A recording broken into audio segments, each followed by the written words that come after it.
Take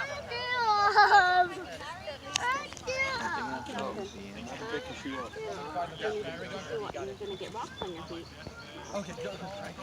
Harv was saying about fire and gun. My doctor, little tiger and I. My doctor says we need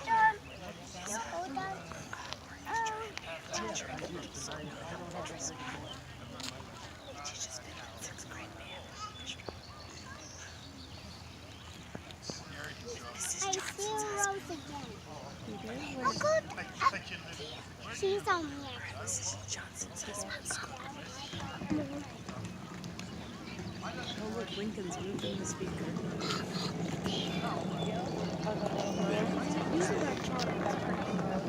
Dad, now you're gonna make me get back to one. Come back here, brother.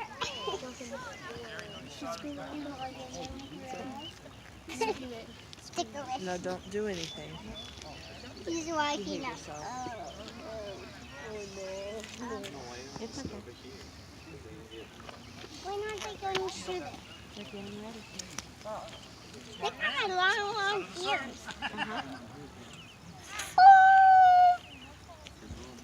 I'm going to stop.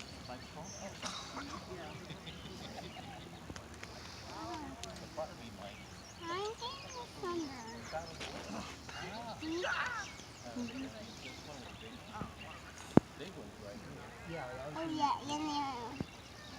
Welcome to the group.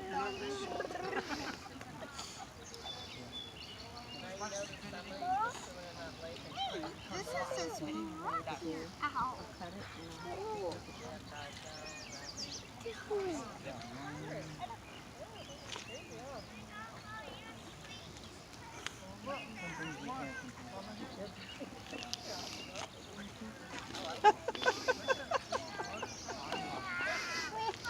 What do you say? There's a squirrel. He said, oh, look, there's lunch up on the hill.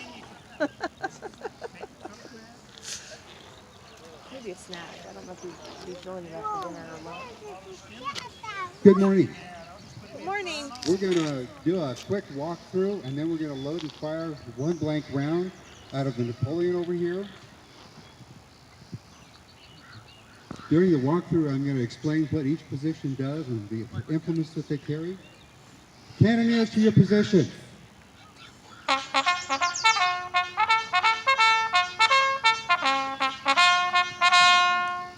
We also get to have bugle calls along with it this morning, so we're very lucky. Cannoneer number 1. This man is holding an implement called the sponge rammer.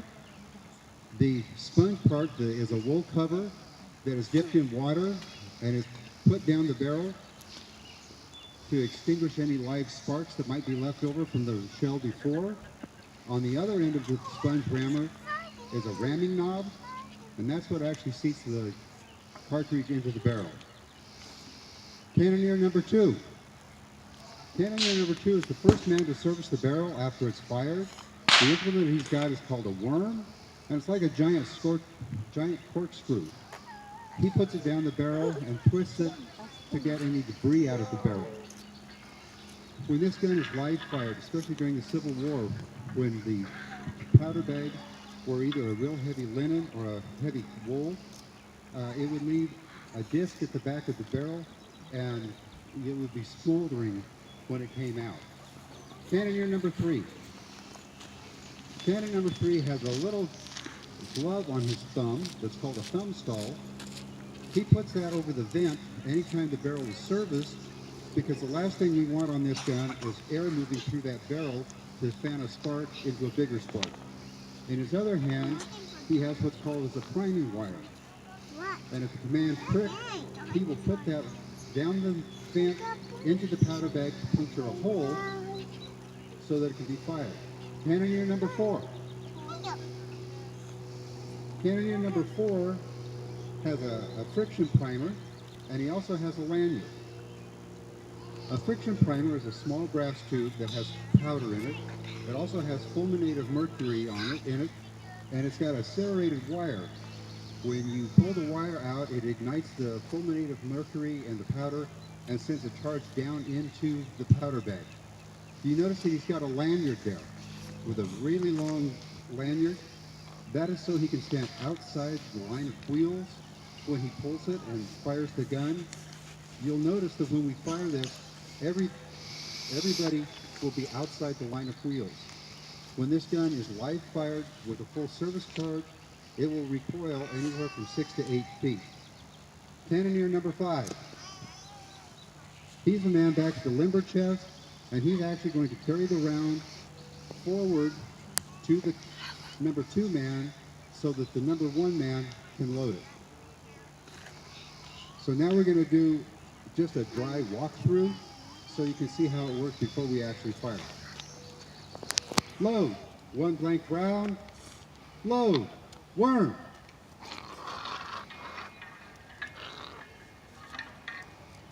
Sponge.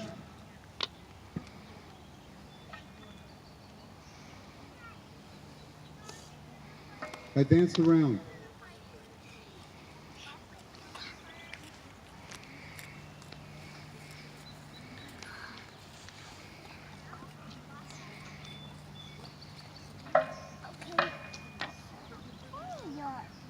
Prick.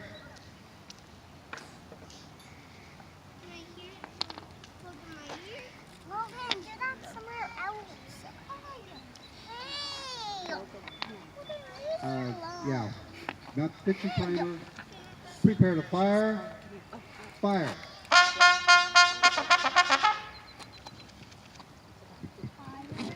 Okay. This time we're actually going to load.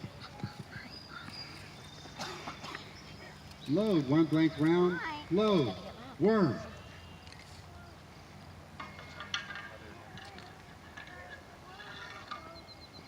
Sponge.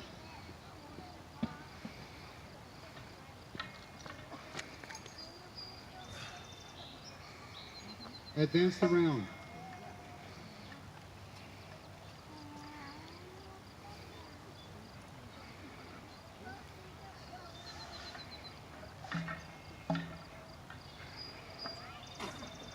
Prick. Is this going to be really, really loud? I hope not. Prime.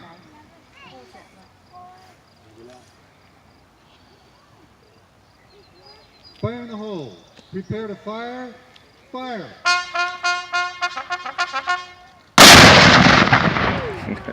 Worm.